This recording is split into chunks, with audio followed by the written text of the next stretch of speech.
eu consegui, né, busquei algumas informações de, por exemplo, até judeus que se converteram ao cristianismo. Então eu quero mostrar aqui o relato de Rabino Tzvi Nasi, que foi um rabino que viveu há muitos anos atrás, e ele escreve algumas coisas. Ele foi o quê? Esse Tzvi Nasi, ele foi um homem que era judeu, mas que se converteu ao judaísmo, era um judeu ortodoxo, não era um cristão que se transformou em judeu messiânico e passou aí a querer ser judeu, não, ele era um judeu de nascimento, e este judeu, ele vai escrever uma obra chamada The Great Mystery or How Can Tree Be One, que eu vou deixar para você fazer o download aí, tá? Ela já está em arquivo público, você pode baixar à vontade, você pode ler. Ele está em inglês, né? Mas você pode fazer a tradução. Então ele vai escrever algumas coisas aqui muito interessantes. Um judeu ortodoxo que se converteu a Cristo, ele vai dizer o seguinte, né? Ele diz bem assim: os apóstolos herdaram a sua fé em Yahweh Trino, e seus pais, judeus, que tiveram por meio da revelação divina da palavra de Deus. Então veja, um judeu que está confessando que os apóstolos, né, herdaram a sua fé num Deus trino que seus pais judeus tiveram por meio da revelação divina da palavra de Deus. Então veja, um judeu ortodoxo, não esses judeus brasileiros que se dizem judeus, mas uma pessoa que nasceu no judaísmo, uma pessoa que se converteu a Cristo dentro do judaísmo ortodoxo. Ele passou a fazer uma pesquisa dentro do judaísmo e ele compreendeu que os antigos mestres rabinos do próprio judaísmo compreendiam a trindade, ainda que não se utilizassem do termo trindade. E ele continua no seu livro, dizendo assim: eu investiguei aquelas passagens nas Sagradas Escrituras onde encontramos Deus como o sujeito do verbo, no plural. O que nós falamos lá. Mas segundo imediatamente por outra passagem na qual Deus é mencionado no singular. Aquela relação de plural com singular, singular com plural, onde Deus se mostra plural, mas tem ali um verbo no singular, demonstrando que Deus é plural, mas ele trabalha de uma forma a demonstrar a sua unidade. Isso nos mostra que há apenas um Deus, embora haja uma trindade. Olha que interessante. E que a trindade na unidade é uma unidade na trindade. É o Deus que adoramos. Nossos rabinos, nos tempos antigos, expressam esta verdade ao falar dos 3 degraus. Olha só. Então, o termo utilizado para a trindade no passado não era a trindade, mas os rabinos utilizavam o termo os 3 degraus, né? Ou os 3 seres, ou os 3 ramos originais. Que estes 3 são um, mas cada um existe de si mesmo. Então o que você está vendo aqui, irmãos?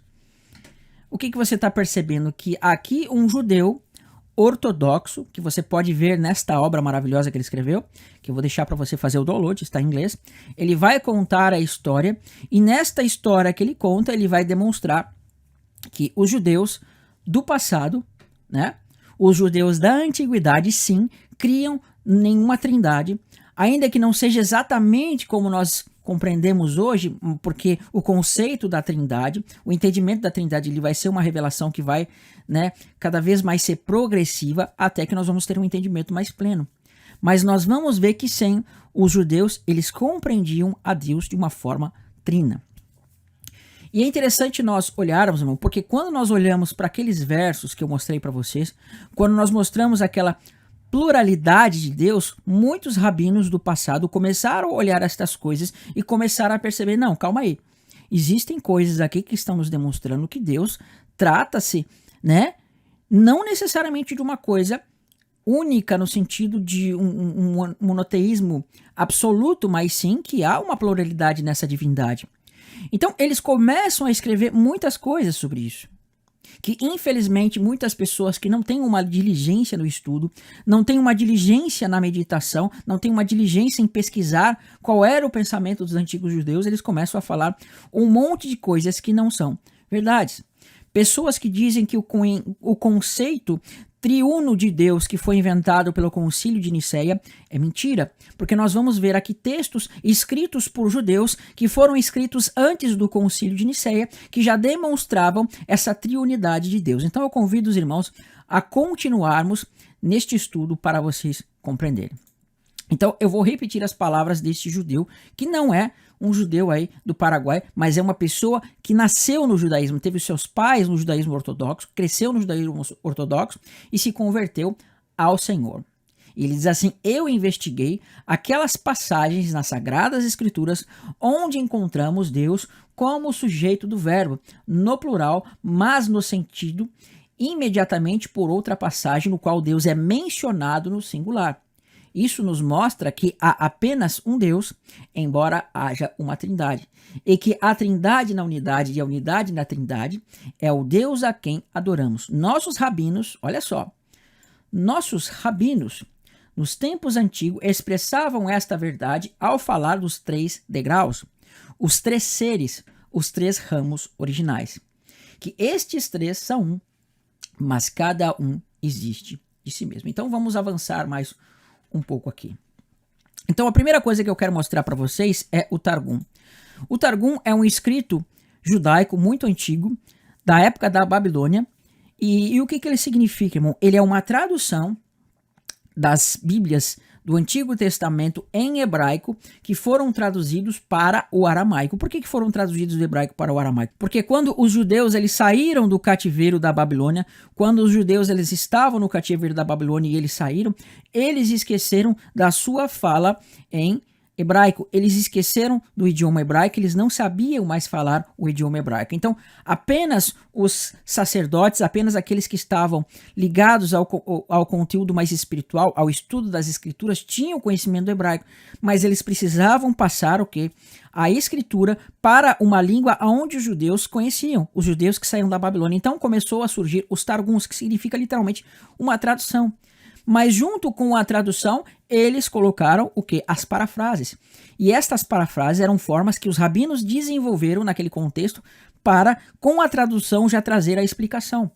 Então, por exemplo, nós temos versões hoje do português que são parafrases, onde o tradutor ele traduz um texto, mas ele coloca a sua interpretação. Então, vou dar um exemplo.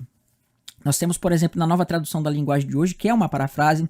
Nós temos a Bíblia Viva, que é uma parafrase, que ela procura facilitar a linguagem para que a pessoa entenda de uma forma clara. Então, vou dar um exemplo. Isaías 53 diz assim: quem creu na nossa pregação e a quem foi revelado o braço do Senhor? Mas quando você pega uma parafrase, o tradutor ele vai querer demonstrar o que significa isso de uma forma mais clara. Então, ele vai traduzir assim: quem creu no nosso relato e a quem foi revelado o poder do Senhor? Porque este poder ele foi subindo diante do Senhor como uma semelhança de um renovo. Você percebe? É uma linguagem que vai trazer um trabalho mais de colocar palavras que o tradutor entendia. A forma como o tradutor entendia, que é diferente de uma tradução literal, onde vai estar a palavra exatamente como está no original. Então, quando nós vemos os Targums, tem Targums que são mais literais, mas tem Targums que são mais parafraseados. E nos Targums a gente vai ler aqui algumas coisas. Primeiramente eu quero ler aqui o que o professor Fernando Lúcius, que inclusive eu já conversei com ele algumas vezes, né? Para quem não sabe, ele vai ser uma das pessoas que trabalhou no manual da Peshitta, porque ele é mestre em aramaico, né? E ele também está associado com aqueles que trabalharam na tradução da Peshitta, que inclusive nós estudamos, né? Fernando Lúcius, esta Peshitta que nós estudamos aqui, que ela é uma tradução do aramaico, mas na verdade ela é uma tradução que ela vem do inglês, mas ela foi traduzida do aramaico.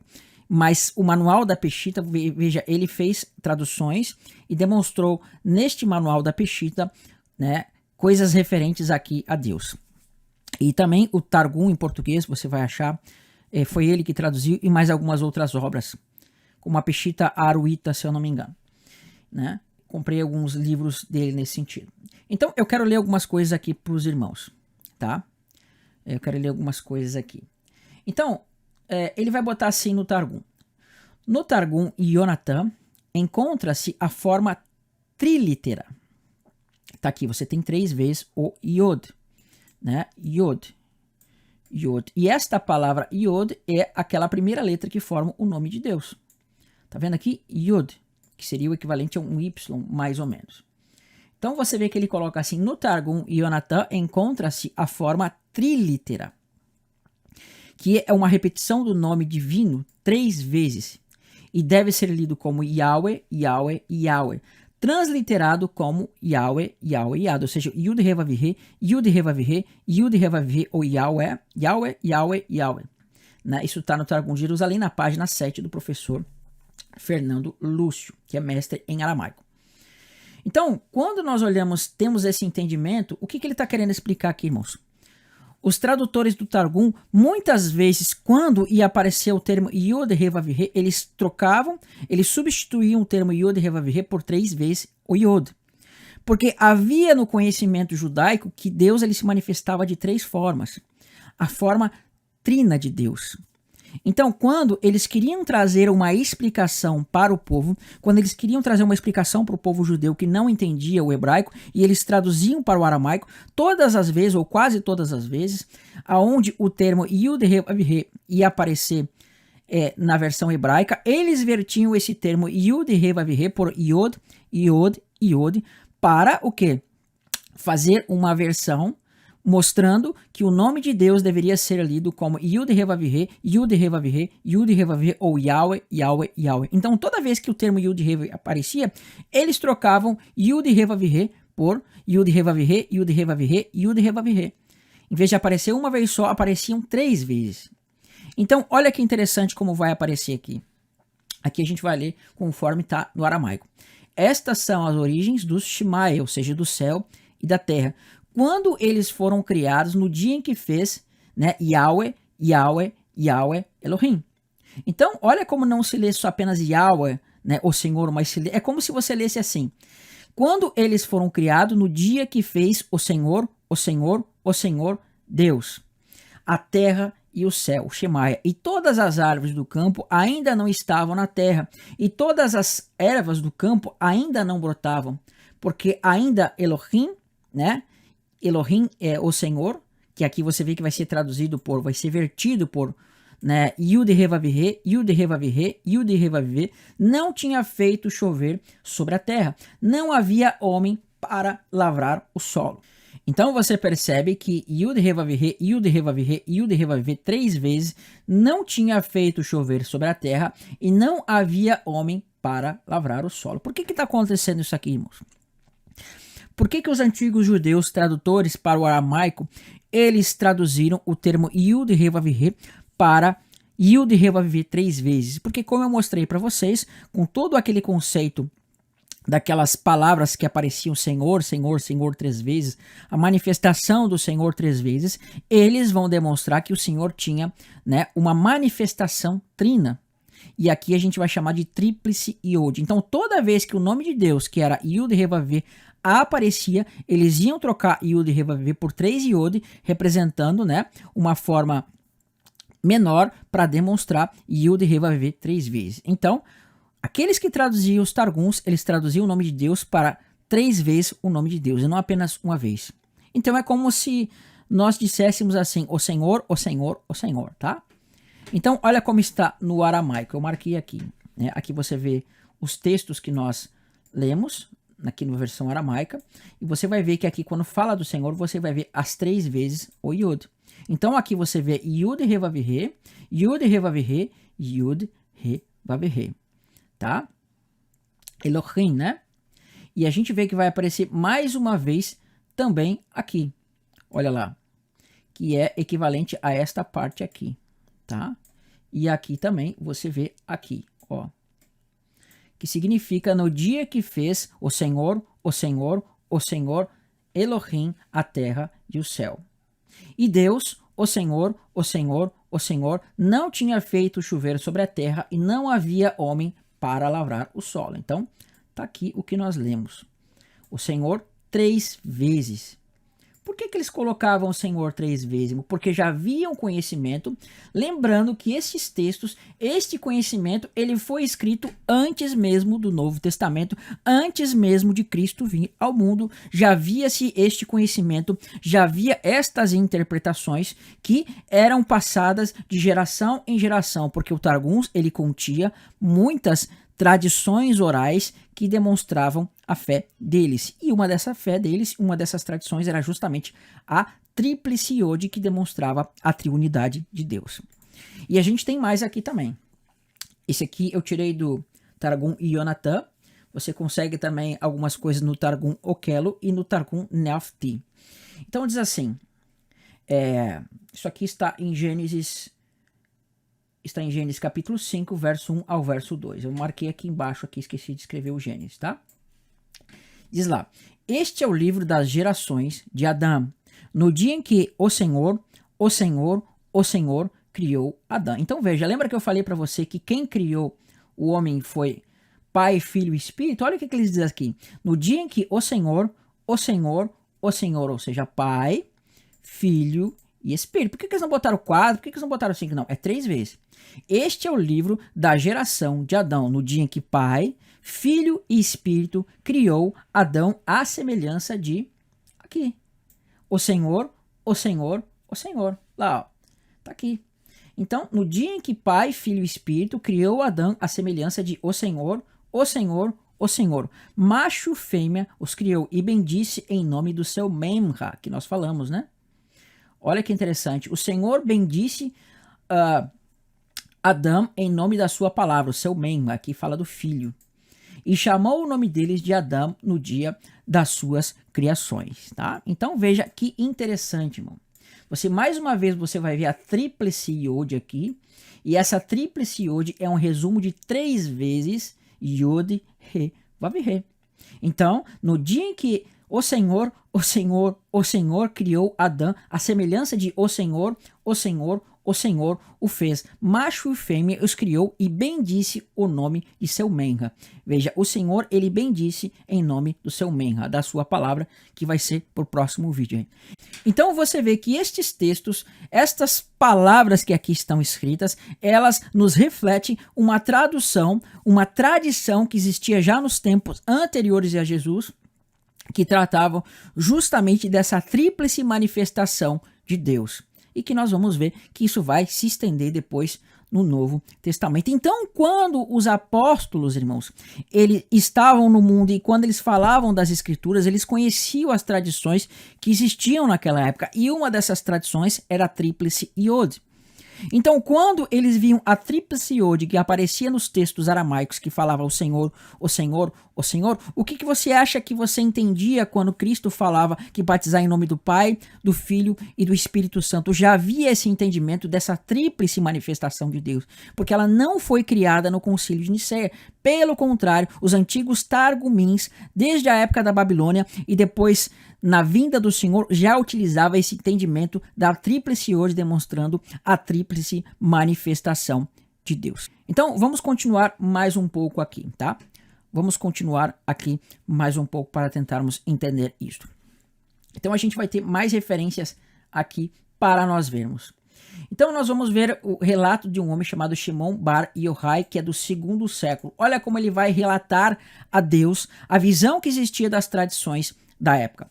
Vai dizer assim, olha que tremendo, né? Vocês vão ver que parece cristianismo, mas não é. O caminho do justo é a luz brilhante.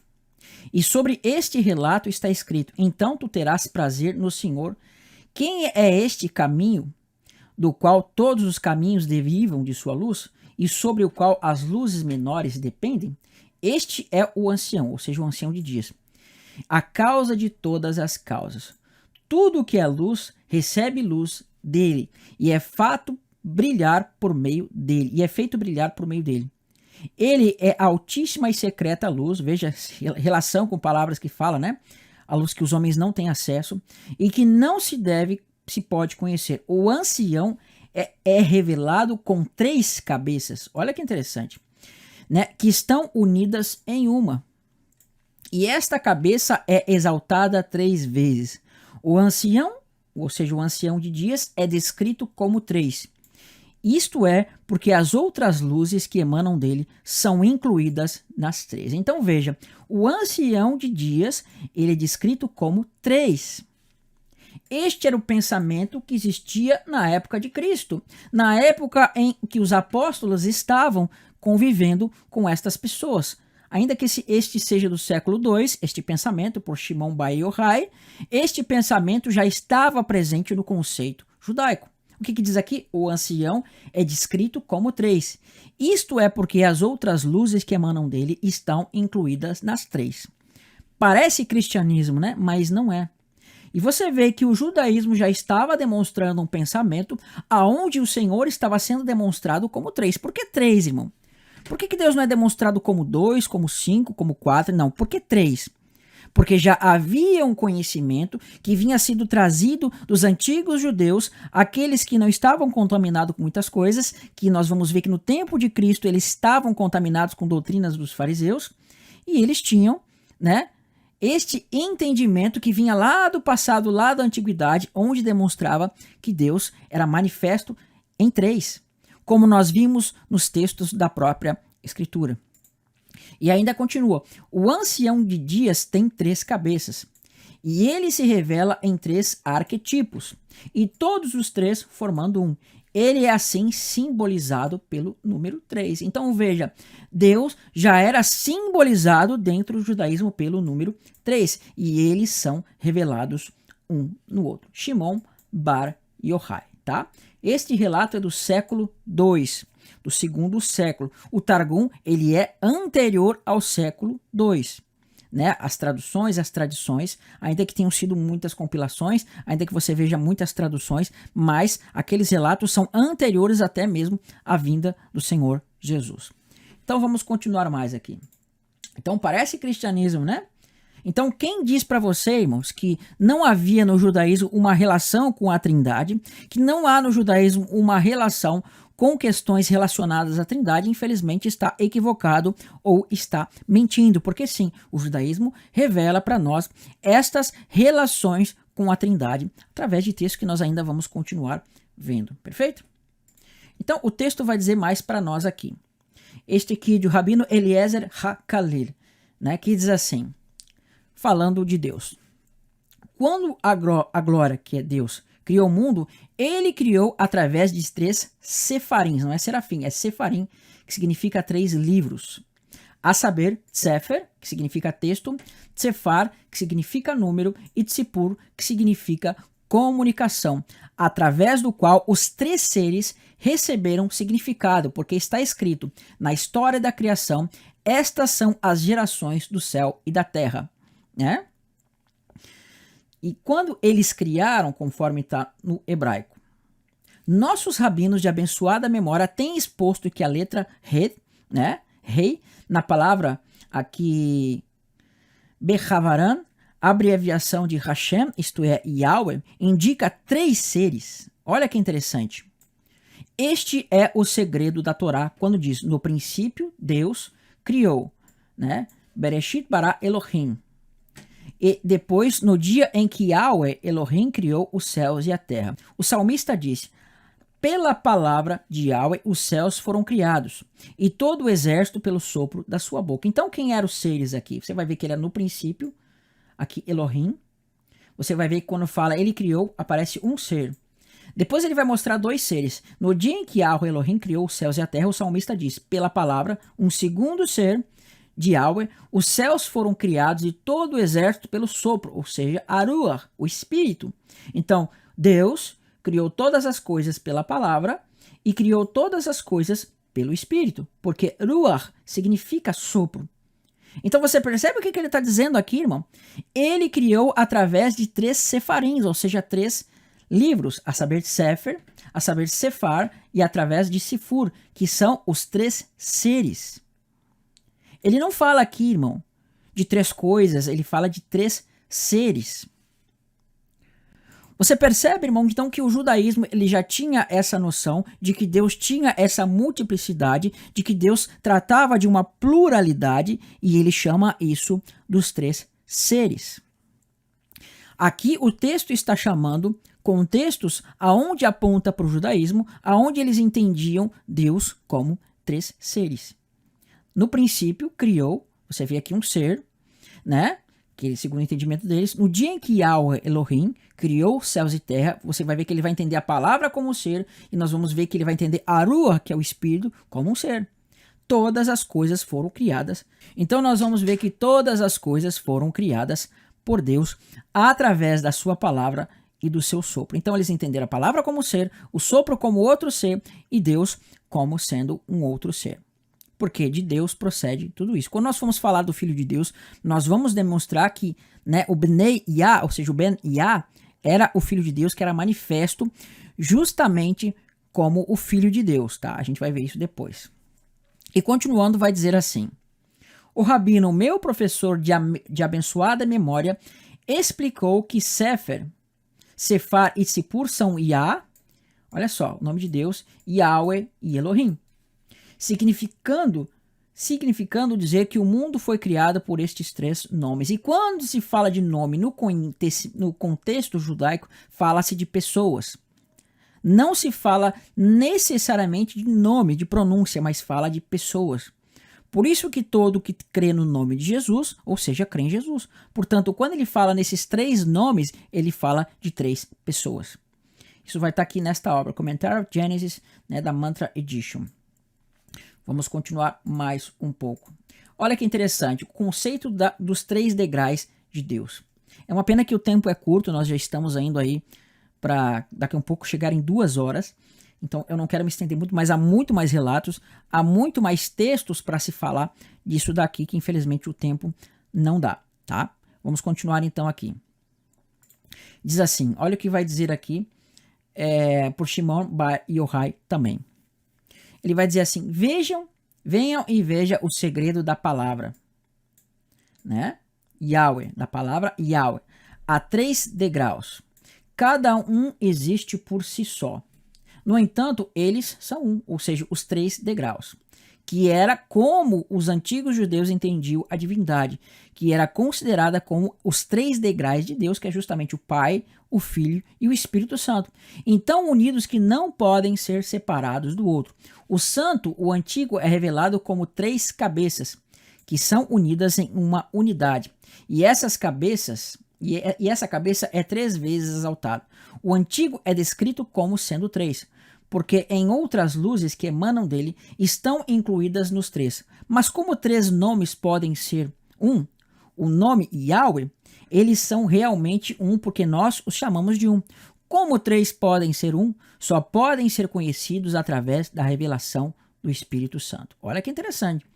Eles dizem que só pode ser conhecido a revelação dos 3 que são um através do Espírito Santo, né? Então, você percebe que já havia esse conhecimento dessa triunidade de Deus que os apóstolos vão receber depois. Então, quando falarem para você que o conhecimento e o entendimento da triunidade de Deus ele vai ser criado no Concílio de Nicéia, eles estão mentindo para você. Porque já havia um conhecimento, já havia um entendimento dessa triunidade de Deus, que vai ser chamado dos 3 pilares, os 3 seres e os 3 degraus. Tá? Vamos continuar aqui do Shema. Olha o que eles vão falar sobre o Shema, né? O coração do monoteísmo judaico. Olha o entendimento que eles vão ter aqui sobre o Shema. Diz assim, né? Ouça, ó Israel, Yahweh Eloheinu, Yahweh é um. Estes 3 são um. Lembra que eu mostrei para vocês lá o conceito dos 3? Como 3 nomes podem ser um? Pois embora seja um, ainda ele consiste em 3 elementos, o fogo, o ar e a água. Por que isso daqui, irmão? Porque no judaísmo primitivo entendia-se que o fogo, o ar e a água eram os elementos que deram origem ao mundo.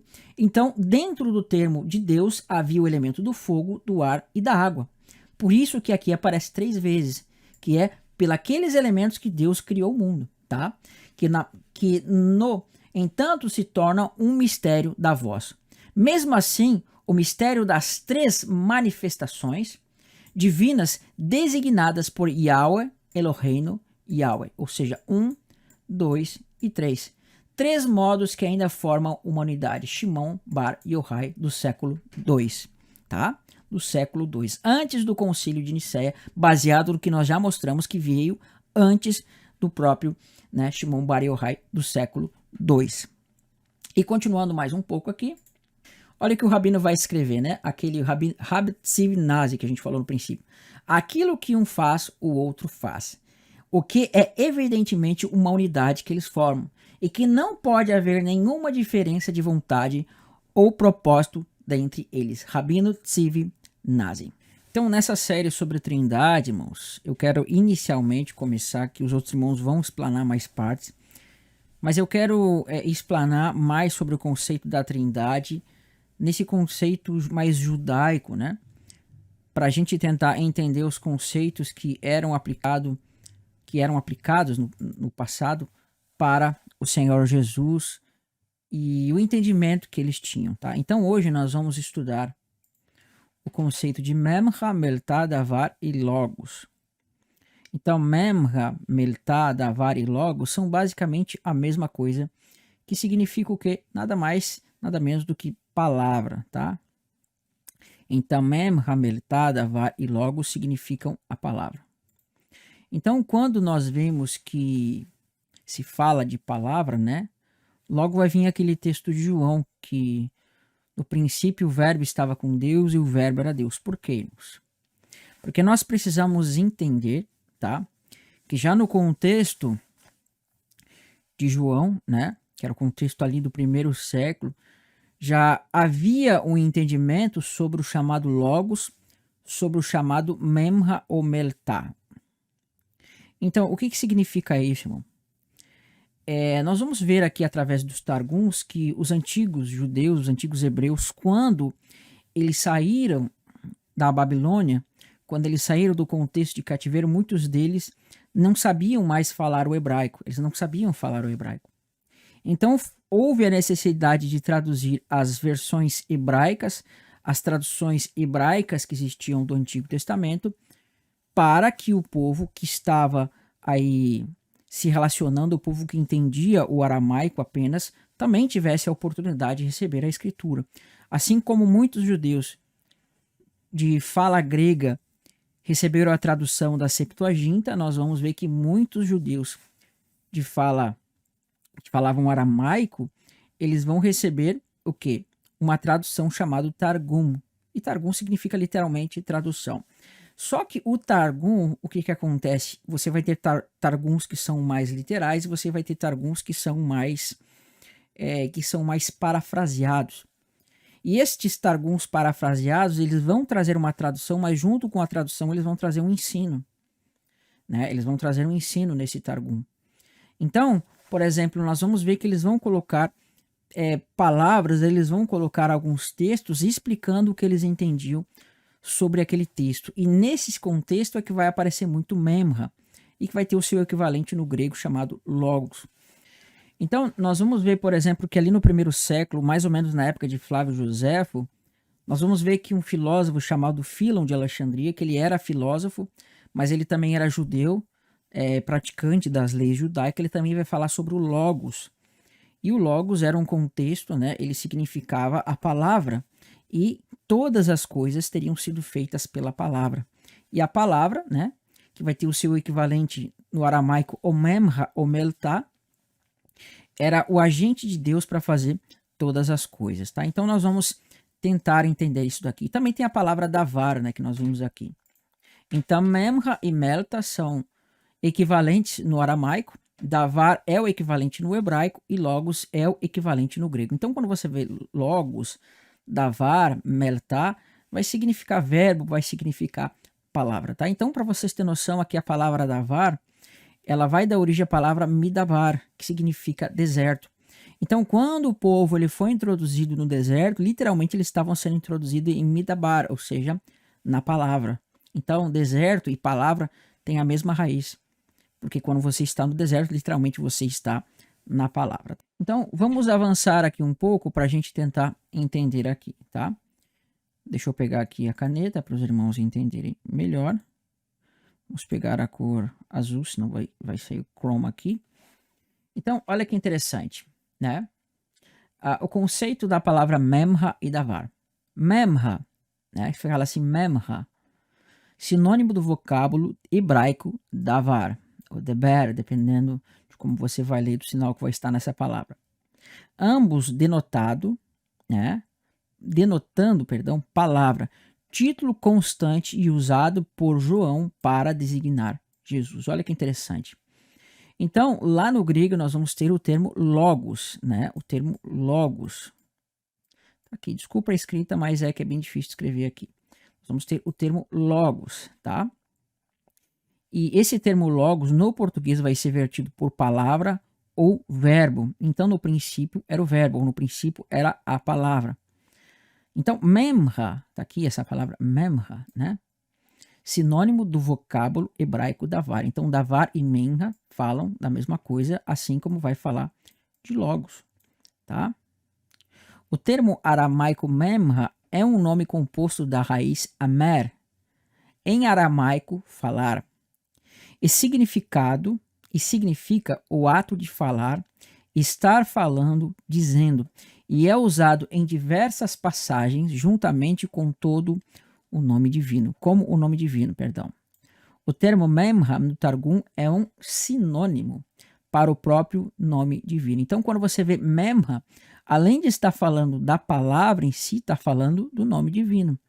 Então, muitas vezes, quando na tradução hebraica você tem o termo Yud He Vav He, vai ser substituído por memra, que significa palavra. Então, isso é muito interessante porque isso já era ensinado, já era pregado muito antes, por exemplo, do Evangelho de João ser escrito.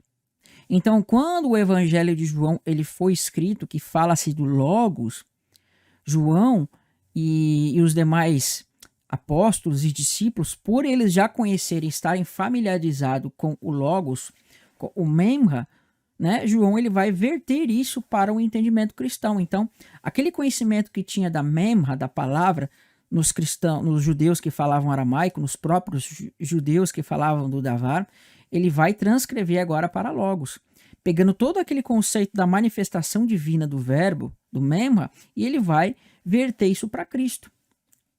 Então, quando se fala do Logos, quando João ele fala do Logos, você tem que entender toda a bagagem histórica, toda a bagagem de conhecimento que João já tinha referente ao quê? Ao Memra, ao davar, o Meltá, que a gente vai ver.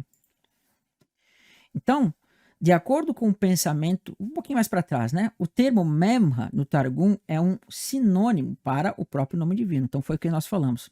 De acordo com o pensamento judaico, a palavra era uma representação, da mente e da vontade divina, e denota a ação de Deus, os propósitos divinos, etc.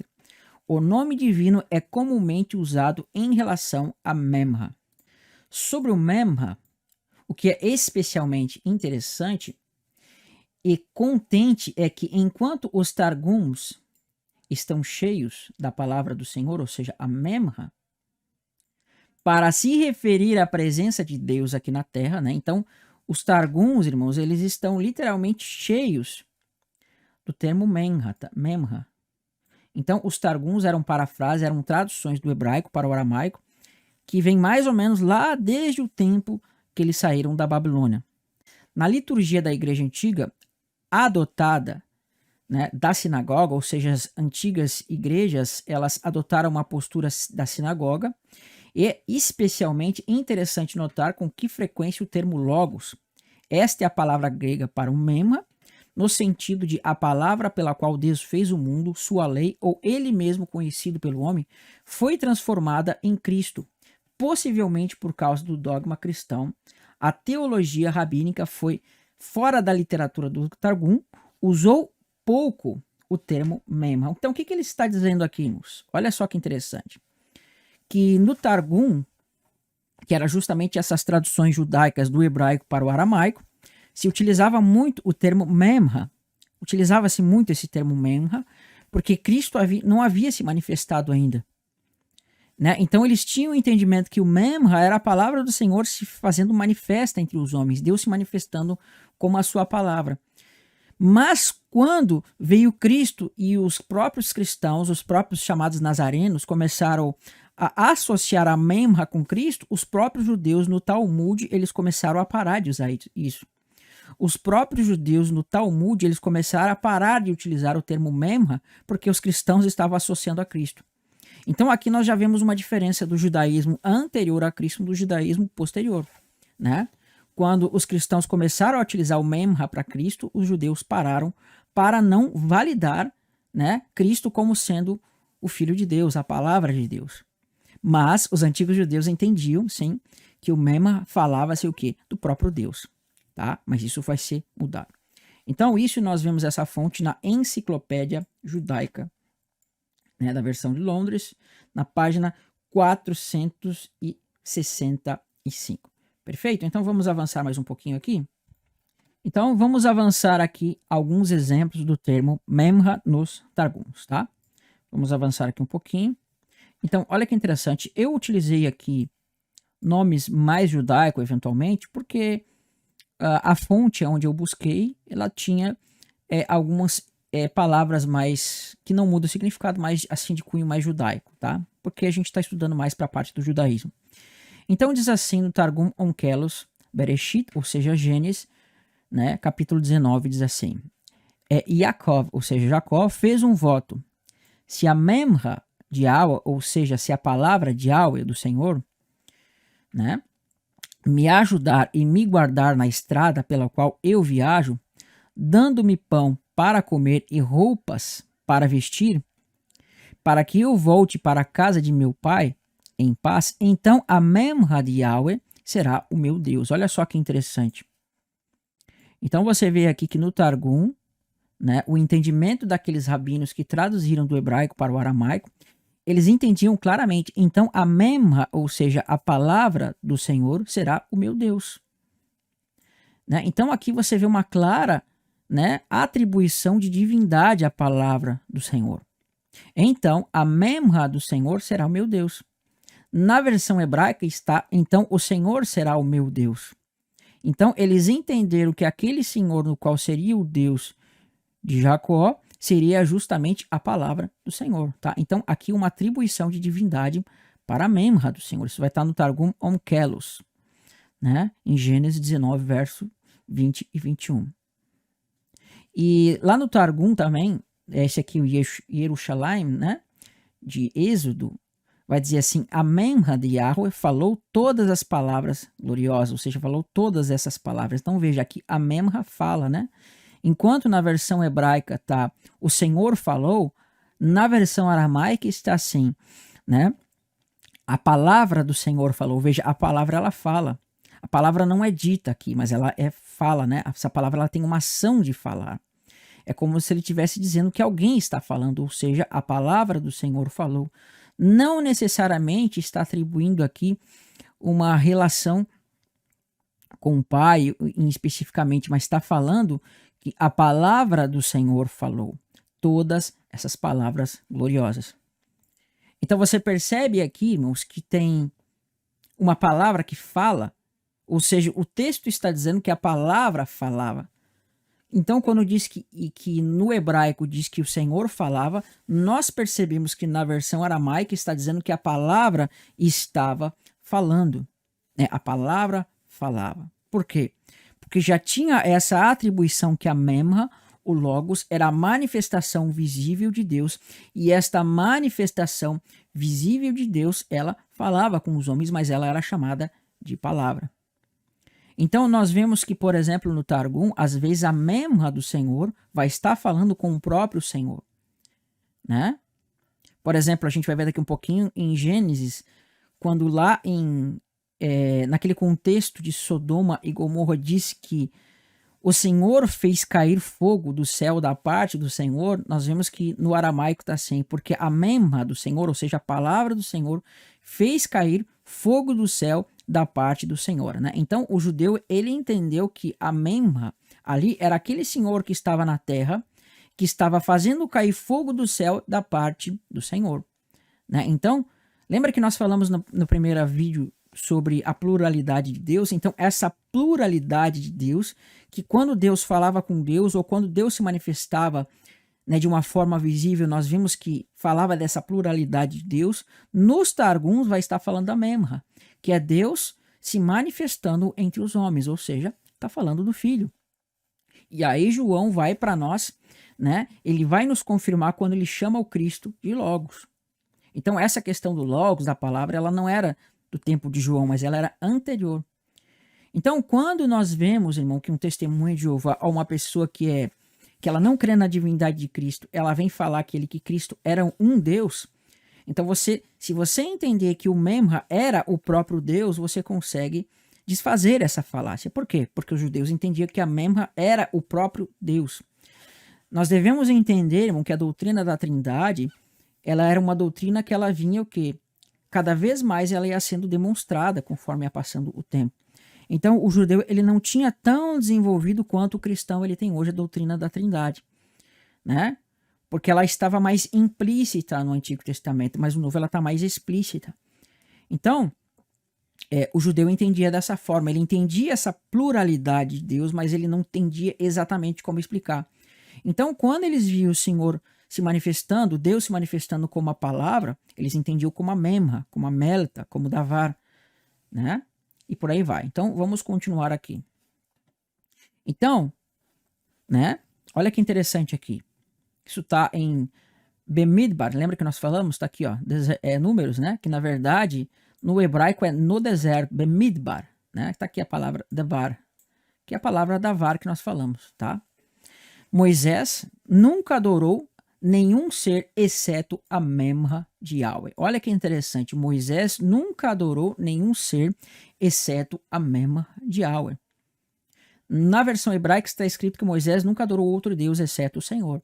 Mas aqui diz que Moisés nunca adorou nenhum ser exceto a Memra de Yahweh. Então você vê que aqui a Memra de Yahweh está recebendo adoração, a palavra do Senhor está recebendo adoração.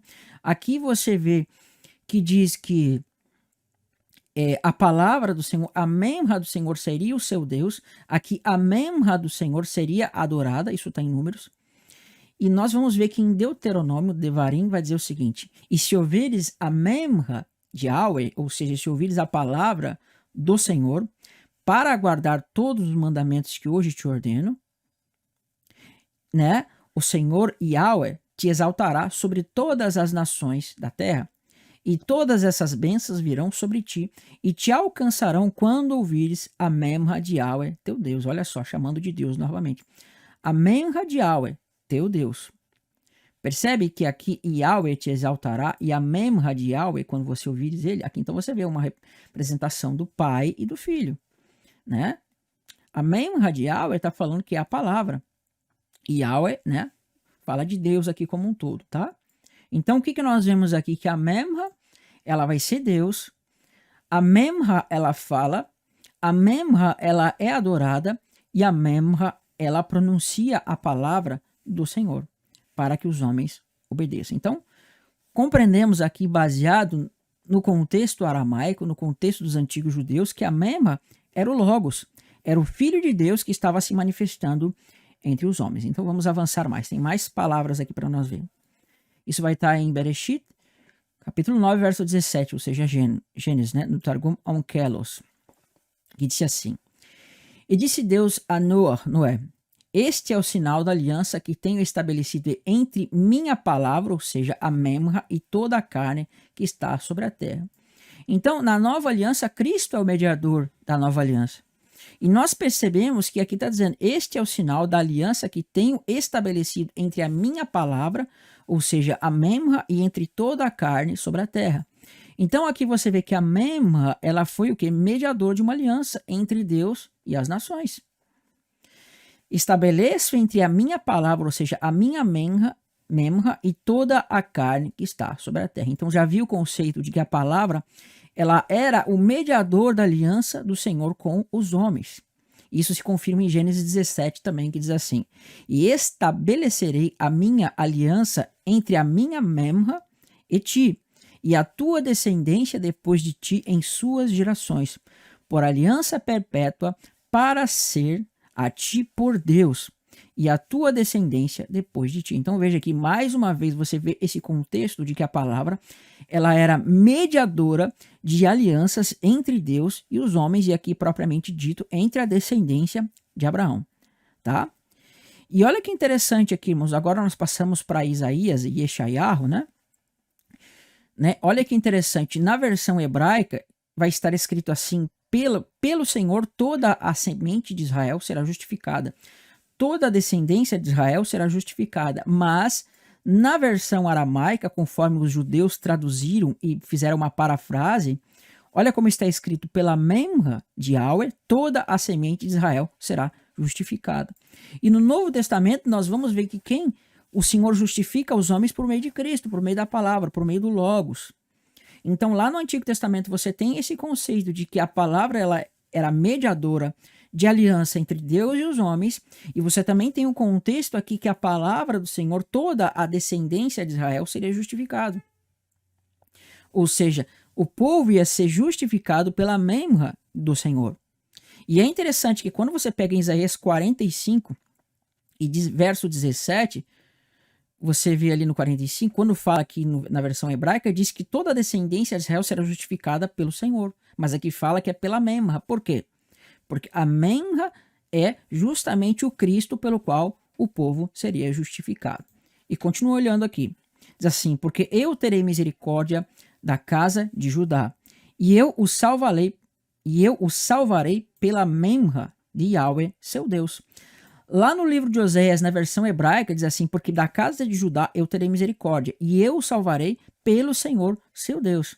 Mas aqui você vê que Yahweh, ou seja, o Pai, está dizendo que vai salvar o povo de Israel pela sua Memra, o seu Deus. Então veja que o próprio Deus, Yahweh, está chamando a Memra de seu Deus. Ele não falou assim, né, eu salvarei por mim, o seu Deus, mas ele falou, eu salvarei pela Memra, o seu Deus.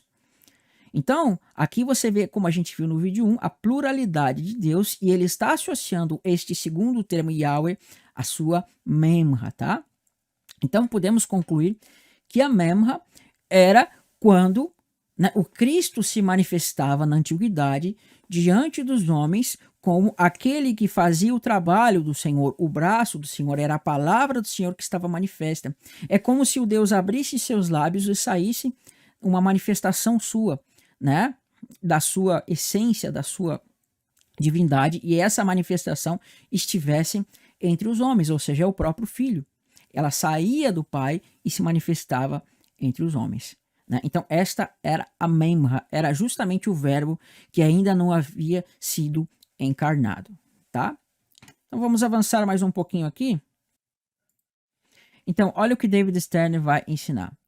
Um termo técnico e teológico usado pelos rabinos nos séculos antes ou depois de Yeshua, quando tratavam da expressão de Deus a respeito de si mesmo. Comentário judaico do Novo Testamento, tá? Então, olha que interessante, ele confirma para nós aqui, esse aqui é um judeu crente que creu no Senhor Jesus, inclusive ele escreveu, traduziu, fez algumas versões do Novo Testamento, em um comentário também que é esse daqui, que inclusive eu já li boa parte dele, e ele vai dizer aqui que a Memra, né, é um termo teológico técnico para expressar, né, uma expressão de Deus a respeito de si mesmo. Então, quando nós vemos, irmãos, que fala que Deus se manifestava, veja, era essa Memra se manifestando entre os homens, era o Cristo, o verbo não encarnado ainda, e esse verbo não encarnado ainda era o Deus, né, se demonstrando nas suas teofanias como a palavra, como logos, como verbo, que ainda não havia sido manifesto como encarnado, mas já se manifestava assim como uma imagem, uma expressão de Deus, e isso vai ser chamado a Memra, o logos, tá? Isso a gente consegue perceber aqui. Então, continuando, nós vamos ter o seguinte, olha que interessante. O vocábulo Memra também é corrente nos Targumim e conforme a Jewish Enciclopédia, ou seja, enciclopédia judaica, denota a palavra no sentido da palavra criativa ou diretiva, ou seja, a palavra que cria e a palavra que dá diretrizes, que dá leis, ou da fala de Deus manifestando o seu poder no mundo da matéria ou da mente, ou seja, o poder de Deus agindo fisicamente, um termo usado especialmente no Targum como um substituto para o termo Senhor, Yahweh, quando uma expressão antropomórfica é evitada, ou seja, para não trazer um antropomorfismo do Senhor, né? Utilizava-se o Memra. Ou seja, Deus se fazendo homem, né? Deus se demonstrando homem. No Targum, Memra figura constantemente como a manifestação do poder divino. Jewish Enciclopédia, verbete Memra, tá? Então, acho que deu para nós compreendermos o verbo Memra, né? O termo Memra, o que significa. Então, nós vamos ter uma outra palavra, tá? Então, eu falei para os irmãos que nós temos o termo Memra, mas também no aramaico nós vamos ter um equivalente chamado Meltá. E esse termo Meltá, ele vai agora estar aparecendo no aramaico quando se trata da Peshita já. Né? Mais do aramaico de Peshita, nós vamos ter o termo Meltá, que é equivalente, que é praticamente a mesma coisa. Então vamos lá. Né? Segundo Paul Yonan e Andrew Gabriel Roth, o vocábulo Melta possui vários significados e todos são possíveis de aplicação em João capítulo 1, verso 1. Essa fonte eu tirei do Judaísmo Nazareno do Tzadok Ben Derek, tá? Eu esqueci de colocar aqui. E pode ser traduzido como palavra, manifestação ou substância. Então veja, fala de uma palavra, de uma substância, né? É o termo que é semelhante ao termo que nós vamos ver no grego para o termo que é utilizado para a Trindade, que a gente vai ver mais para frente quando nós vamos falar do Concílio de Nicéia, tá? Então, olha que interessante que nós vamos ver no texto da Peshita, que vai aparecer aqui o termo Meltá ou Miltó, dependendo de onde você vai ler. Então, diz basicamente assim, né?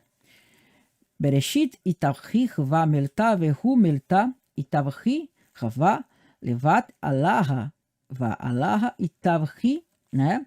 Chva hu Meltá.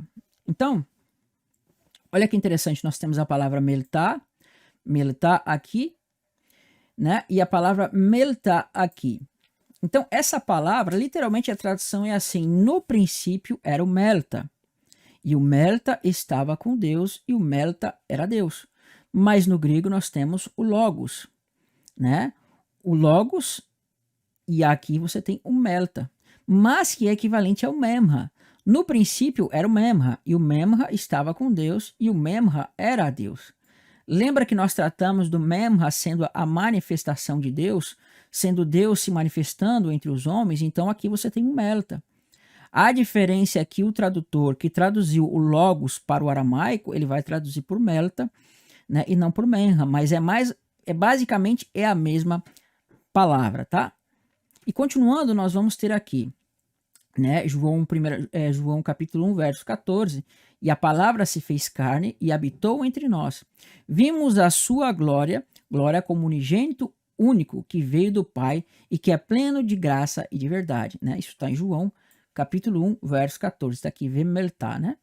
Então você vê aqui, e a palavra se fez carne e habitou entre nós e vimos sua glória, glória como unigênito. Então João, ele confirma que a Melta era o unigênito, o Filho de Deus que havia se manifestado já no tempo dos Targums. Então, eu acho que deu para compreender este conceito da Memra e esse conceito da Meltá. Eu vou trazer alguns acréscimos sobre o anjo da aliança, mas coisas rápidas aqui quando eu for mostrar a divindade de Cristo com alguns textos. Né? O próximo vídeo que nós vamos falar, nós vamos tratar um pouco da pessoalidade do Espírito Santo no Antigo Testamento e no contexto judaico, tá? Mas eu acho que deu para a gente entender bem essa questão aí do verbo, tá? Do Meltá, Memra, Davar. A gente vai tratar aqui depois com mais calma, então, sobre essa questão do anjo do Senhor, tá bom? Então, agradeço aos irmãos pela sua oportunidade e até o próximo vídeo aqui do seminário. Tchau, tchau.